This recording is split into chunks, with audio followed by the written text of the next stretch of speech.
Datacamp versus Dataquest. That's what we're going to be looking at in today's video. We're going to be focusing on comparing Dataquest versus Datacamps, data engineering career paths, and seeing what they cover, figuring out, pricing comparisons, as well as just trying to figure out which one might be better suited for you, kind of by looking at what material each of them cover, and trying to answer which data engineering career path platform should you use in order to learn the basis of your data engineering skill sets. Now, before we get too into it, let me just talk a little bit about my perspective of these platforms in general before going in depth, which is these are great tools that you can use to really give you a high level understanding of these technologies. In no way do I think either of these will make you a guaranteed bona fide data engineer. They will give you the skills, they will give you the understanding and the high level knowledge, and from there you'll have to apply it on projects and at work to really start to up level yourself and bring yourself to be that data engineer that you are aiming to be. So let's dive into comparing Datacamp versus Dataquest and look at their material, pricing, as well as kind of their UI, just to give a good idea of what exactly are the differences and which one you might want to take as you're trying to become a data engineer. So let's jump into that. So let's start with Datacamp's career path. And again, this is their data engineering career path, and they mostly focus on using Python, although they do go a little bit over Scala. So you'll learn a little bit of a lot of different tools in Datacamp's program. And that's one thing I really like before we dive into it.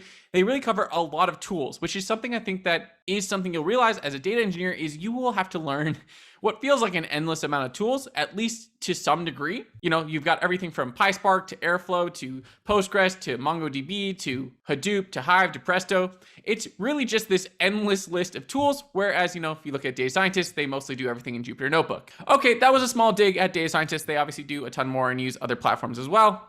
But I do think data engineering has this unique thing where we just play this middle ground. So we're just stuck with playing with whatever tools are laid before us. And another thing I want to point out about this program before we start diving into it is the fact that they cover things like AWS Bodo, which I actually don't know how to pronounce that. It could be Budo for all I know. I just import it whenever I need it. So I think that's just, you look at this top portion, you can already see that they're going to cover a ton of different components that are really valuable to you as a data engineer. But let's get started. Oh, also know that they do assume that you know at least the basics about Python and SQL. And that's, I think, one of the differentiators here between Dataquest and Datacamp. Dataquest is going to spend a ton of time giving you the basis for Python and SQL, whereas Datacamp already assumes you know that. So obviously, they kind of start with a light 2-hour kind of section here, just to give you an understanding of what data engineering is before you get too deep into and committing into the concept of data engineering, figuring out what do data engineers do? Is it the work you're going to want to do? Kind of what's their role in the whole data science flow? They do a little Python assessment because, again, they're assuming you already have Python in your back pocket, at least to a certain degree, so you know kind of where you're going. Then after that, again, another kind of more introduction, more focused from a tooling standpoint. So they're going to kind of cover a lot of things and a lot of concepts here from a very high level, but so you can understand what you're about to learn in the next few sections. And let's just kind of dig into this and see what they're going to cover in this very first intro.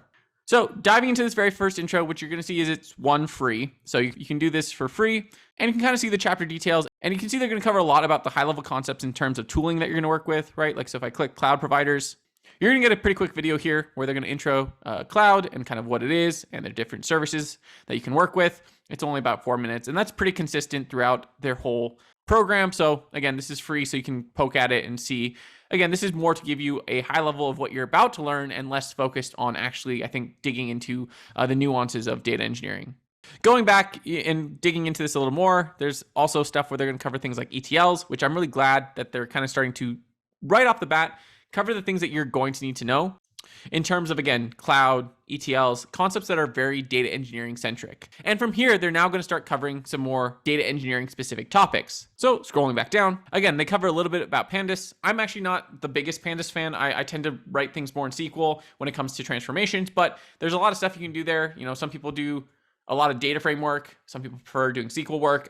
This is some interesting split that I've definitely seen. Both provide benefits, both provide good use cases. So I wouldn't stray away from Pandas, but I also still, I think, prefer SQL. But that's probably because that's what I learned on. They also go over a little bit more in writing efficient Python code, which is great, and writing functions, which is great, but I think you should hopefully have that under your belt before getting into the next few sections, which I think are the key portions, which they start with an introduction to the shell, which personally, I think all of us need. I always tell people, spin up some sort of EC2 instance or something similar, get used to running things in command line or something similar, because that's where we spend a lot of our work even today. Sure, these days with VS Code, I honestly just SSH into a remote VM somewhere and then end up coding there rather than in Vim. I still don't know how people code in Vim, like all of their work, but people do. I'm still more of a VS Code person, but I still spend a ton of time in command line. So the fact that they give you an introduction here, as well as do some data processing, I think that's great.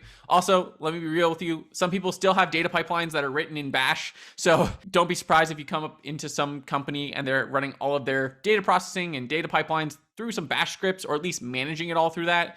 So I think this is great because it's just going to give you that breadth of reality that, hey, there are all different ways you can create data pipelines, and here's some of the ways you can, even if you don't think people are doing it this way. So they're going to have 3 sections on that, just so you have a good foundation. I think this section after that is a little bit of a cop-out. They do unit testing for data science, which I get it. Maybe they think it's about the same.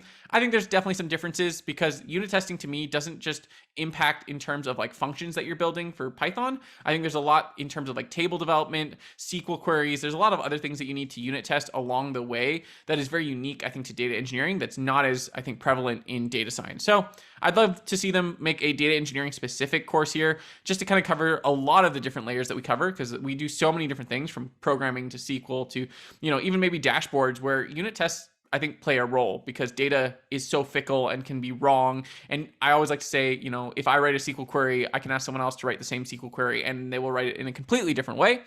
So, I get that unit testing for data science may sound the same, but I think it's different, and I think they should have prepped a course for that. Again, object-oriented programming, personally, I think that's stuff you should already have, but if you haven't, they cover that as well.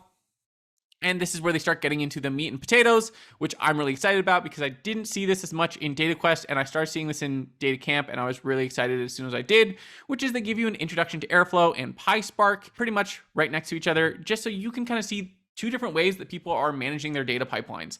Airflow is the way that I use a lot, but PiSpark's also great when you're dealing with larger data sets and maybe dealing with more programmatic situations, whereas Airflow is great for like batch ETLs. And now that Amazon has managed workflows for Apache Airflow, that's where I'm putting all of my work right now as I'm consulting, because it just makes it so much easier for clients to manage their Airflow instances without having to actually manage their Airflow instances. So this was really great personally. Again, the fact that they just covered these concepts, which are very key, I think, to data engineers, because people always ask, like, what should I learn? It's like, well, a little bit of everything because you don't know where you're going to go. And then when you figure out a company you want to work at, learn that skill that they have on their job requirements or something. Because honestly, every company I work at uses different tooling, and it's just really hard to say which one's going to be best. Some companies use Fivetran, some companies use SSAS, some companies use Azure Data Factory, some use PiSpark, some use Airflow, some use Luigi. It's so many different options that it's best to kind of just be ready for anything and at least have a high level knowledge of what the components are, and then as you kind of work,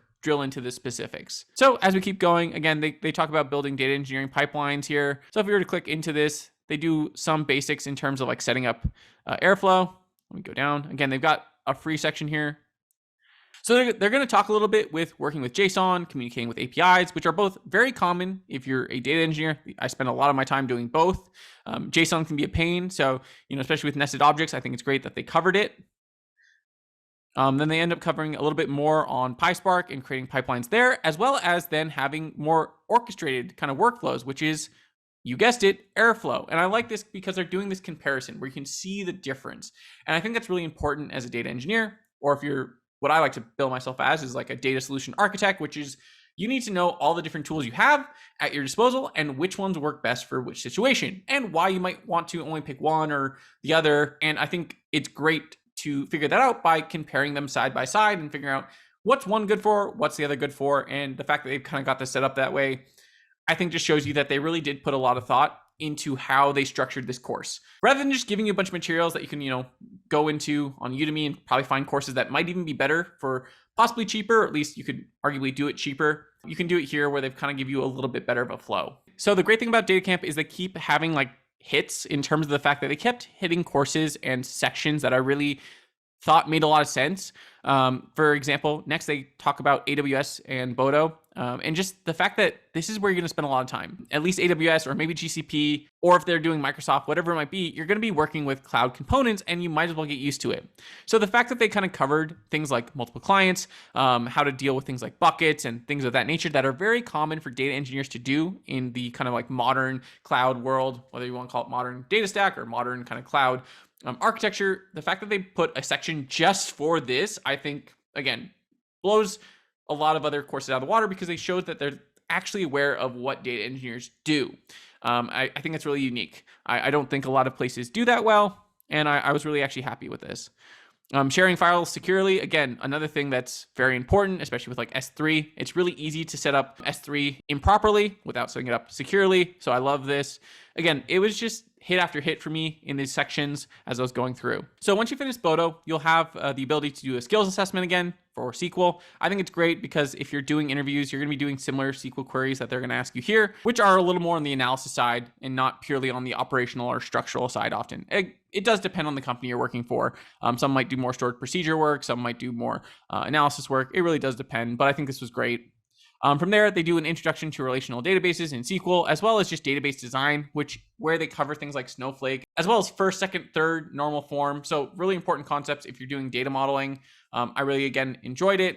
And I think they covered a lot of important components here in these next like 8 hours of courses. And then if we keep scrolling down, they give you an intro to Scala, which I think is great. You know, you might use it, you may not use it, but I think it's great to have in your back pocket again, just so at the very least you have an idea of how it works and operates. Because again, I don't think everyone has to use it that often, but if you are the only person that knows how to use it, it can be very helpful in your future. Then they go over some big data fundamentals with PiSpark, which is, I think, you really unlocking PiSpark to do a lot more than just, you know, the base level of what they did earlier in the introduction section, as well as some cleaning with DataSpark. Although this kind of felt a little more data sciencey, I still think it's, you know, helpful in terms of setting up that kind of work. And then this is where I actually think most of the world is going anyways, which is my assumption is eventually we're just going to be doing Spark SQL for a lot of everything, just because SQL tends to be a little more friendly for most people, and doing things in PiSpark just gives you the ability to almost do anything that you want, which is almost too much. Whereas SQL, I think, kind of limits you more. And I think it's the way most people think about data in the data world more in data sets rather than in kind of this like functional approach, which is I think what a lot of people sometimes do with PiSpark. And then once you finally feel like you've learned all the tools you need, they bring up SQL Server, which is again, I think great because it's just another perspective. What you've looked at so far is like Postgres a little bit, some Spark. You're gonna also go over MongoDB, Bodo, which is all of these different components, but SQL Server is kind of this classic mainstay where people are still using things like SQL Server in a lot of places for data warehouses, or maybe they're using something from like Synapse Analytics, like their data warehousing component that they've built in their kind of data platform. But overall, it's a Microsoft product, so there's at least some similarity there where you can get familiar with these concepts. Like you're gonna see things like error handling. They're also gonna cover triggers here later. If I keep scrolling down, they're gonna be talking about triggers here and like building optimized kind of databases in SQL Server, which I think is a very common database that people still use today. So I'm kind of glad that they covered it. And that's really what most of the rest of this is for most of this course is they're talking about like improving query performance on SQL Server. And then they do, I think, MongoDB. Yep, they do MongoDB and then they close off. Could they have maybe added in a Snowflake component here? I think that would be great. I think doing some Snowflake or BigQuery would have really sealed the deal for this because you would have been doing some sort of cloud data warehouse, which also is very important. But you know, you can find a course for that. I think that's the one thing missing from this course. I would like to see like one cloud data warehouse because that's where we're all going anyways. But I just love the fact that they were very rich in terms of like the breadth that they covered. And I think that's very accurate to what you'll be dealing with in your data engineering day to day. It's like you're gonna be using a ton of tools. Get used to it. Just get used to it now. Don't feel like you're gonna be stuck with one tool. So that was DataCamp. I really liked this course overall. I think they just did, again, a great job of covering a lot. And covering a lot of things that are very pertinent. Like it felt like if I would set up a course, I think they hit a lot of the points that I would set up myself. And so I really agreed with this, and I was really happy with kind of just their overall flow.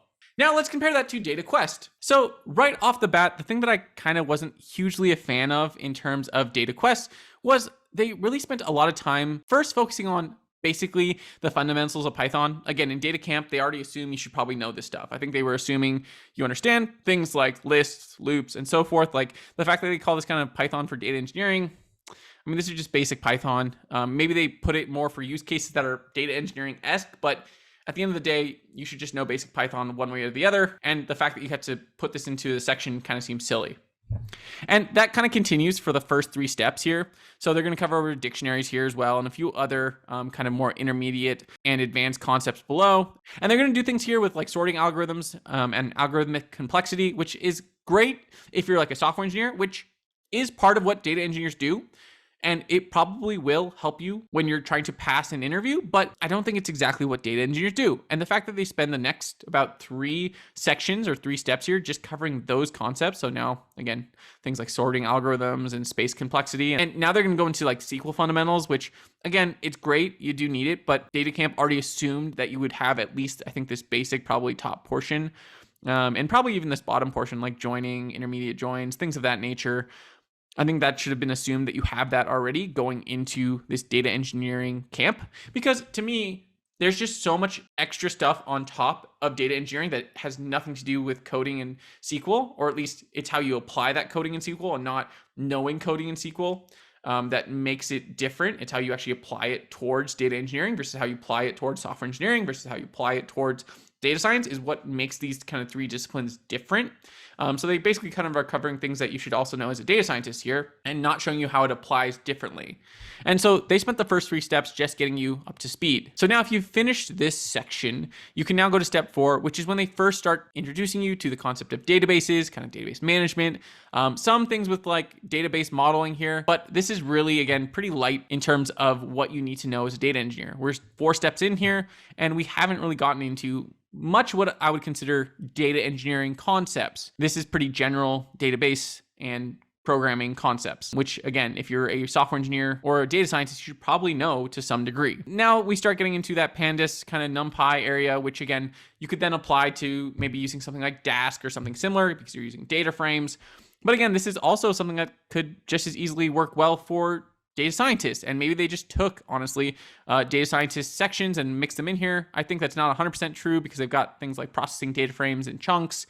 So I think they're trying to apply it toward data engineering, but I just don't think they did as good of a job at developing data engineering tracks, because they now, in your final step, which is almost hard for me to believe, like maybe there's steps that are missing from here, but in this final step, they finally cover building a data pipeline. And it took me 6 steps, and I'm finally going over building a data pipeline, and that's it. So I don't know if I'm missing steps here. If I'm off here, DataCamp, and I'm just missing some steps here, let me know. But like, it's almost hard to believe that this is where you end. You didn't cover, again, things like PiSpark, Airflow, and maybe you've got a little bit of that in pipeline tasks, but you didn't really dig into it, not the same way that I think DataCamp did. I think this is a miss. I'd love to see it. Like, if DataQuest now adds in those sections, like things like Airflow, PiSpark, all of that into this, and maybe goes over a little bit of SQL Server, some more data modeling like Snowflake schema and star schema, I think then I would be much more behind this product. So I think that's something where they might be going in the future, but I think there's a lot of room for improvement in this specific product. And especially when you look at the pricing, it's basically the same. So let's dive into pricing just to see that it's pretty much about the same, right? You've got the premium for DataCamp here, $33.25. And then let's just, before we dig into the what, see over here, $33.25 for the premium. It's almost like they copy pasted their prices, but forgot that they provided less product, at least in my mind. Now, the one truth is that these are kind of, I think, monthly fees. So in a weird way, you're getting as much as you actually have time for anyways. So maybe it's worth it for you to still do DataQuest, because at the end of the day, you just need to get to that point where you know that baseline of skills of programming and things of that nature. And it's $33.25, and it's going to take you 2 months to learn anyway. So it doesn't really matter in that regard. But if you're talking about content and which one I think makes more sense, I think DataCamp does, not because of price so much as it just has that fuller curriculum in general that is focused around data engineering, that feels like a data engineer built the course. So I'll also add that it looks like maybe DataCamp tried to separate itself by adding a $25 option here as well, where they pretty much cover most of their courses. The difference here is like some project limitations, and you don't get Tableau, Power BI, and Oracle content, which you can, that's actually kind of cool. I think it's interesting that they're adding that as well, because Oracle is still something that is around. Not as much, but it's there. And Tableau and Power BI, I think if you're a data analyst or just a data engineer that likes doing data viz, I think it's also great. Price-wise, again, pricing is about the same. And from that perspective, it's on you. So, if you're not even a person that knows anything on Python or SQL, it doesn't really matter in terms of which one you go with, DataCamp or DataQuest. But I think once you start diving into really trying to learn more about data engineering concepts, I think DataCamp does do a better job at creating a complete curriculum. Again, they could add, I think, cloud data warehousing. That would be amazing. Just some Snowflake and BigQuery, because that's where things are going, I think. And there's honestly so much that they can add there. They can talk about Snowpipes, streams. There's so many unique features that Snowflake has that makes it kind of a cut above the rest for most other options, that it'd be really cool to see them build a whole program around that.